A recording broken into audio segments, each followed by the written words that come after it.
Food Explorers, syempre, we are always excited to be with people na talagang malaki yung inambag sa kahit anong industriya na pinapasok nila. And I am with one and only, Ma'am Susan Enriquez. Hi! Tututo si Chef dito sa aming munting farm, dito sa Balustre Cerca. So, alam mo, ako mahilig. Ewan ko ba kung ano mahilig ako sa halaman, mahilig sa prutas, mahilig sa gulay. Mahilig sa nature.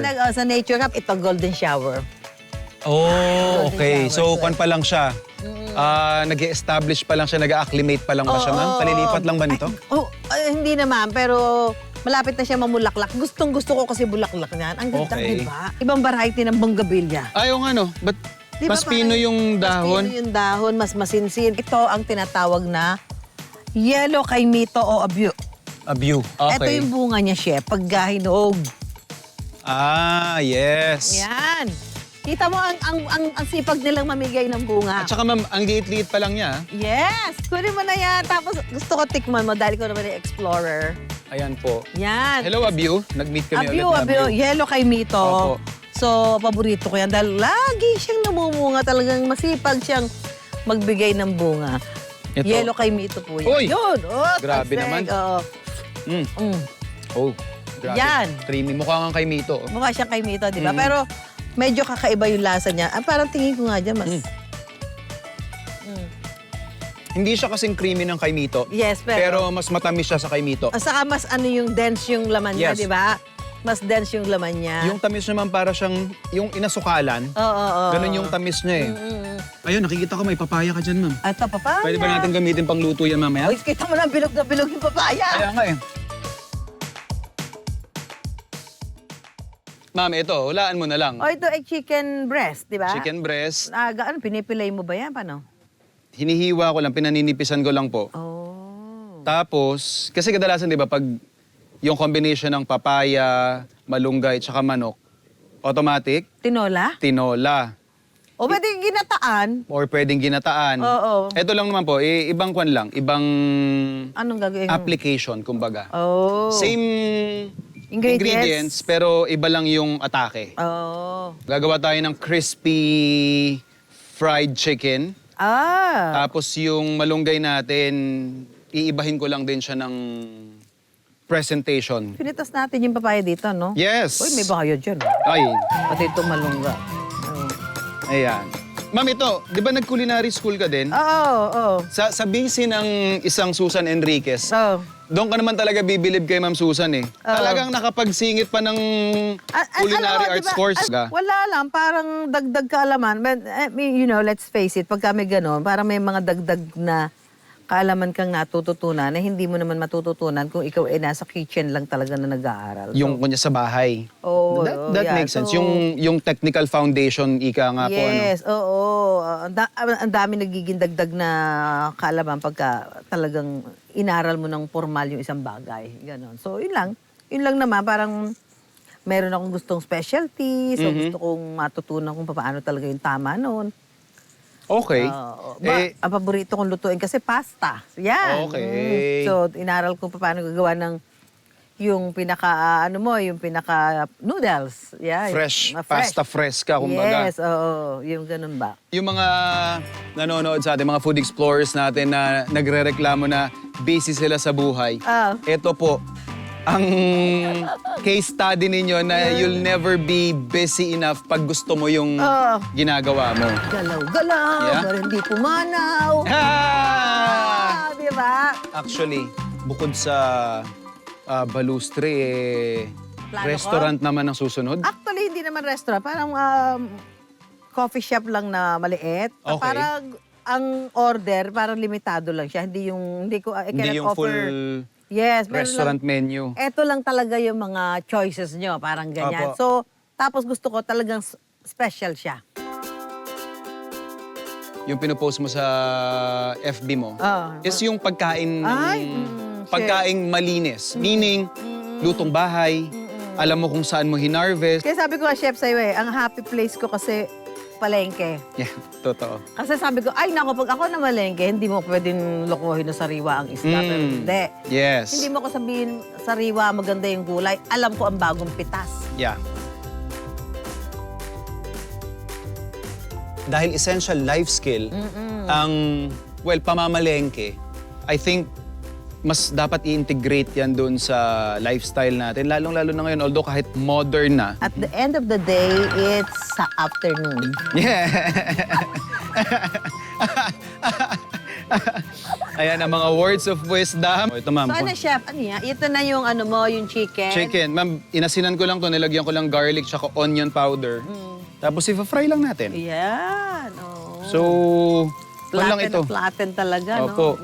Para na siyang torta. Torta na chicken. Tortang chicken, di ba? Yan. Chicken breast Lagyan yung mo ng ano, nitong breading. breadcrumbs para po for texture. Oo. Okay. So, ito na, chef. So, okay na yung ating chicken. Chicken fillet. Chicken fillet, i-rest lang natin yan, ma'am. Habang ginagawa ko naman yung side dishes natin. Okay. Well, Wow. side dish actually. Okay. Kasi yung papaya natin, Yan, parang yan, chef, yung magiging ano nito, yung... Ano, gulay element niya, ma'am. Oo, Opo. yun. Alam mo ba, chef, yung ano niya, yung dagta ng papaya, napakagandang meat tenderizer. Opo. Yung alam niyo yan, papain. Papain. Pagka halimbawa, gusto niyo magawa ng barbecue at ayaw niyo makipaglabang kayo sa karne, ano yun yung karne sa pinakadagta ng papaya? Ay, ang lambot ng inyong karne ng inyong mga barbecue, hindi kayo makikipagtalo. True. Pwede rin po nilang gamitin, ma'am, yung dahon. Dahon pwede ng din papaya, dahon din, opo. pampalambot din. Yes. So, yes, chef, parang ano ka, nag-get ka ng parang ano yan. Opo, parang pang-atsara lang din. Pang-atsara, oh. Pero hindi ko po siya iluluto. Oh. Ang gagawin ko sa kanya ay Parang ensalada. ensalada po ang kalalabasan nito, ma'am. Okay, so iano muna siya. Lalamasin ko lang sa Lalamasin asin. para matanggal natin yung ano dyan. I'm just gonna rinse this. Okay, yan na, malambot-lambot na, oh. Opo pliable siya agad eh. Mhm. Pero para lang mas matanggal natin yung dagta, ibababad ko lang siya muna dyan, ma'am. Bago natin siya i-rinse. Tapos in a way, para na rin siyang nababrine.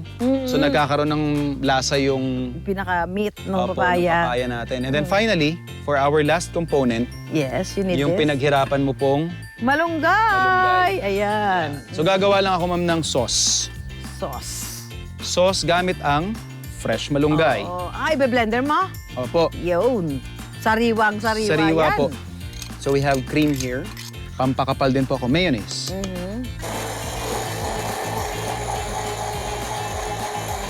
Ayan, ganda.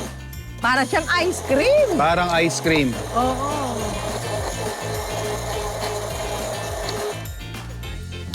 Siyempre, ma'am, tikman ko muna.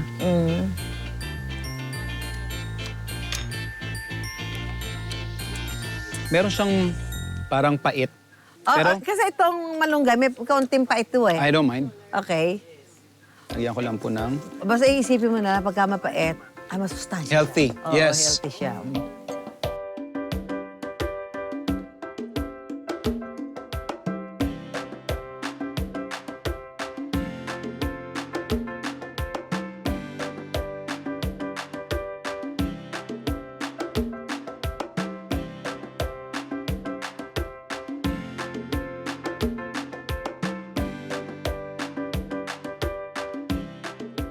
Ako yung chicken natin, I just wanna show them. So, isi-serve ko lang siya ng whole. Oop. And then, yung brined lang natin na Papaya. papaya, pinigaan ko lang ng kaunting kalamansi. Love it. Gandang ng color. First time ko ipagluluto si Ma'am Susan sa Farm to Table. So, Yes.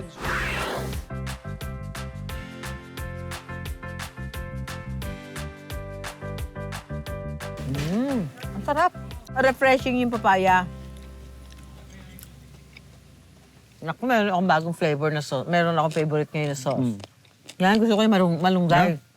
Ang sarap niya, yung ano, sariwang-sariwa. babawasan ko lang yung malunggay. Para hindi siya ganun ka... Ka-strong. Oo. Pero ako, okay sa akin matapang. Okay. Kasi bilang ang malunggay ay Superfood, yes. Ayan, so okay sa akin na marami siya. Lasang-lasa ko yung malunggay. Ang sarap. Tsaka may certain freshness siyang binibigay. Ganda to, mga nagda-diet. Tsaka may Bakit ka mag-IF pa? Pwede ka namang mag-chicken moringa. Galing na yan. Baka pwede to ipasok, ma'am, dun sa cafe mo, ah. Oo nga.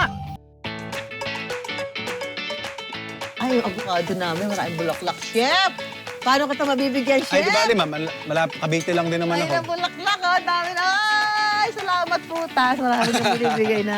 Nako, na bunga. busog na naman ang mga taga-unang hirit. Oo. Alam mo, kasi sinasabi, ayaw, ibenta. So, ibebenta, ay konti lang din naman niya. Mas masayang may mapakain ka sa mga kaibigan mo, di ba?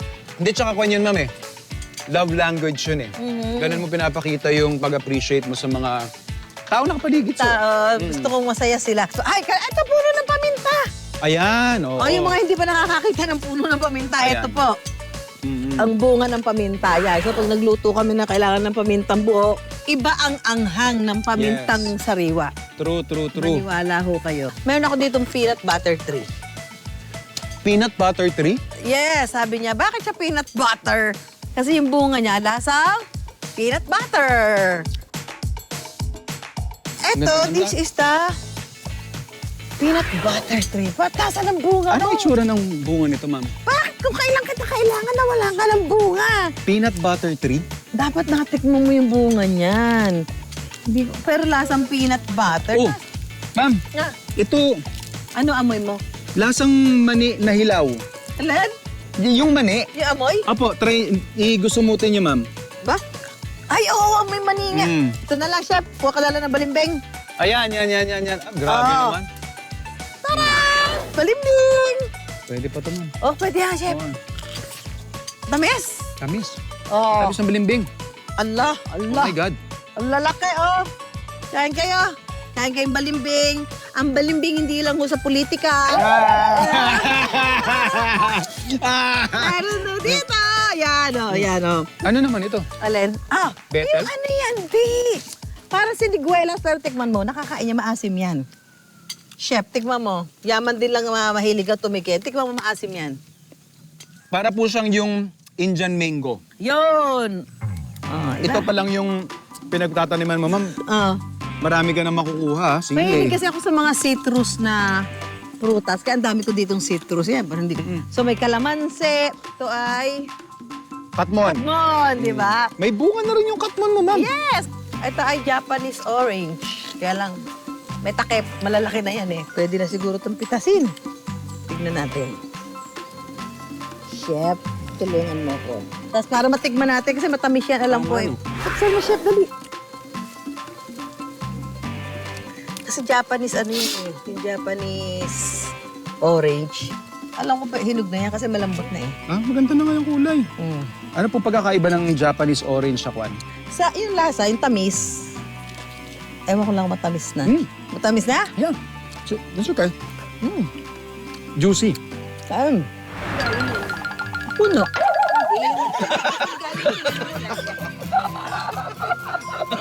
Alam mo yung ano, baby cucumber? Ay, opo. Pepinito. Halika di. Ano tawag doon? Pepinito. Paborito po ni Ate Suzy. Oo nga. Ayan, ma'am. Yung puno. Sabi Ayan. ko kay Susie. Damo lang yan eh. Ito po, hinog na. Ito, hinog na yung itim. Yan po yung parang native natin na. Akala niya pagkain lang ng dagayan. Kumukuha lang ako ng buto, ma'am. Kumuha ka, tatanim mo? Ang dali lang yan eh. Pag ano na, dadami na agad siya.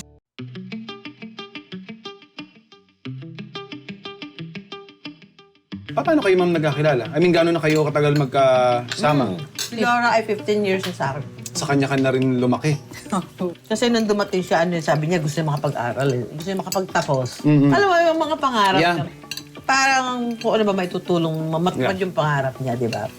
Nagumpisa si Ate Laura bilang kasambahay ni Ma'am Susan. Pero sa pinakita niyang loyalty at kasipagan, siya na ang tumatayong assistant manager ng Balustri Cerca. At ang madalas nilang bonding, pagluluto at food trip.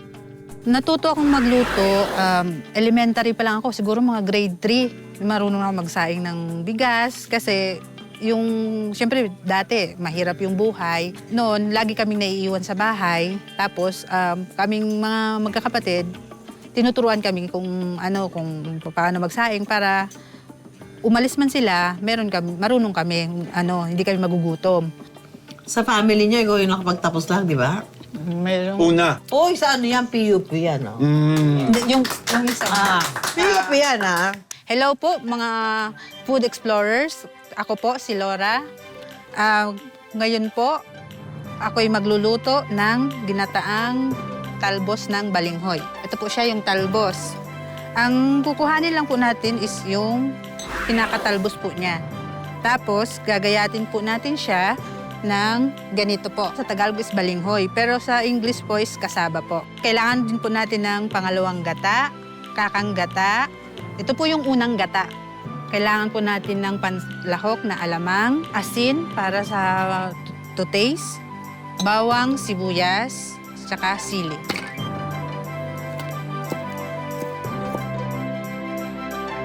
Ito pong recipe na to, kinalakhan ko na po to kasi ito po yung madalas na niluluto ng aming tatay.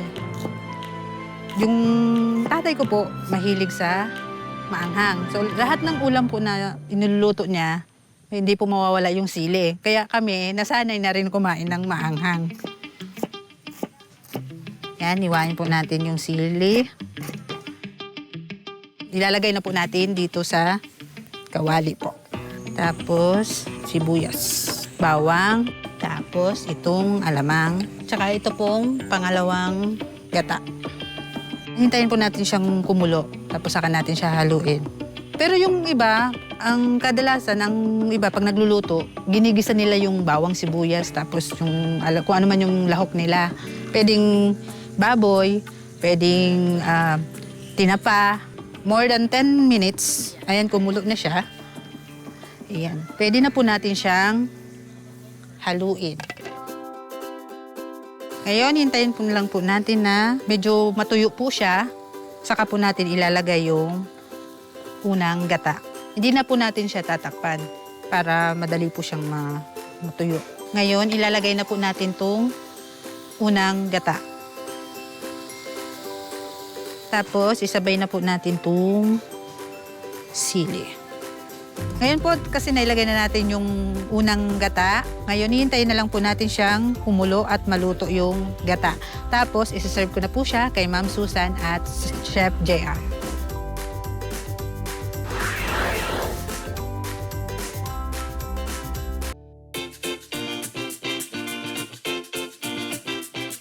Dito ma'am, may agriculturist kayo na katrabaho o Wala. Kami walang? Kung Kami anything goes. Anything goes. Basta try ka lang ng try na magtanim. Pero kasi, yun naman ang nature talaga. Ay, sa bagay, sa gubas nga. Wala naman nagbabantay na agriculturist doon, di True. ba? Hindi lang farm tour ang pwedeng gawin dito sa Balustri Cerca. Staycation spot din ito para sa buong pamilya. We can accommodate sleeping capacity 50 packs. Ang madami. Ito kasi ito, pero dito good for 20. At parang malaki siya for 20 packs. Ha? Baba yung pinaka-kainan, sa taas yung tulugan. Kompleto na yan. Dadalhin nyo na lang dyan yung lulutuin yung pagkain. Tapos dito ma'am, sa Balustre, may nakikita ako, may pool. May pool, may basketball. Ayan, oo. Well, actually, yun lang naman ang meron dito that you can walk around, ganyan. Okay. Ikot ka lang ng ikot, may exercise ka na. Alright, may video ka ba dito? May videoke. Ayun. Kaya lang kailangan marunong kayo kumanta. Oh, siyempre. Noise pollution yun. Pag pangit mo. At saktong-saktong gusto nila mag-concert or may mga special events sila, meron kayong... Meron kami dito pavilion na pwede nyo gamitin. Yes. For any occasion, wedding, reunion, birthday, debut, whatever. Yes. This one can accommodate mga 100 Kaya person. Meron kami na social media page. Pwede doon magpaano ng mga inquiries na lang. Tapos kung meron kayong gusto makakausap, may makakausap naman kayo doon. So this is our small, humble place. Oh, ito ma'am. Siyempre, yung weather, yung visual, napaka-picturesque ng kahit anong angulo, pwede kang mag-post dito eh.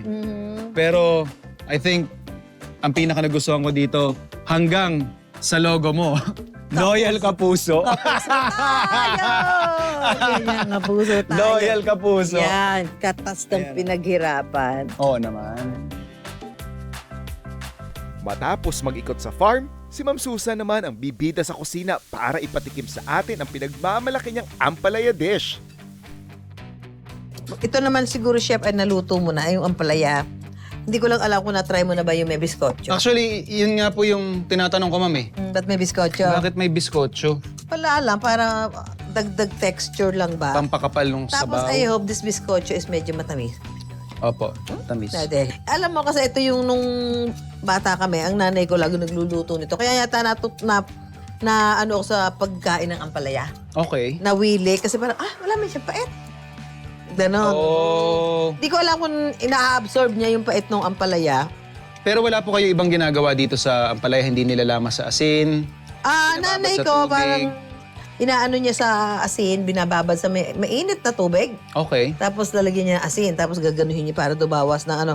Pero ako na ngayon, parang minsan hindi na lang. Ako. Pwede namang wag na. Opo. Yan. Saka parang tingin ko, Chef, ha? May variety ng ampalaya na hindi mapait. Feeling ko rin.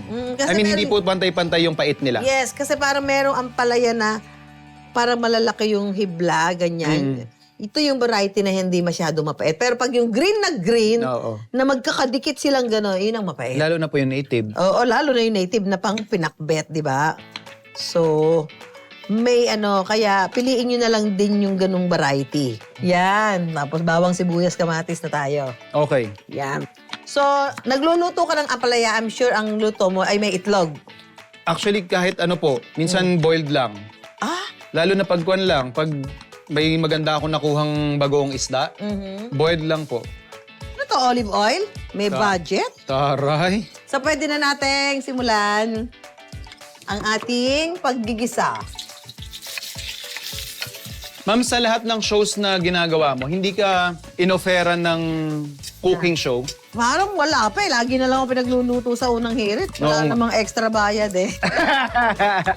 Yan. So, hindi ko na masyadong lagay ko na tong hipon. May budget. Daming hipon. Ay, yung pala, chef, yung Kaldo, ma'am? kaldo. Ito na po. Pakukuluan na natin. Gaano karami, ma'am? Sige na. Pwede niya, chef. Kasi hindi naman kailangan parang mas Sabaw. sabaw. Oh. Lutuin lang natin ang hipon. Sabihin mo, ma'am, pag sobra Sige. na. Okay na yata. Okay na po. Okay na yan. Yan, tayo lang natin kumulo ang ating pinaka... Yan palang ulam na to. Sabi nung nanay ko na pag nagluluto, paiinitin ng ulo ko, papait yung ampalaya. Ay, Di ba sabi, may ganun pamahiin, ano? Luluto ako ng ampalaya, umalis ko dito. Pinalaman kaya noon. Sabi, papait yung ampalaya, tapos pag mapait, Sisisihin ka.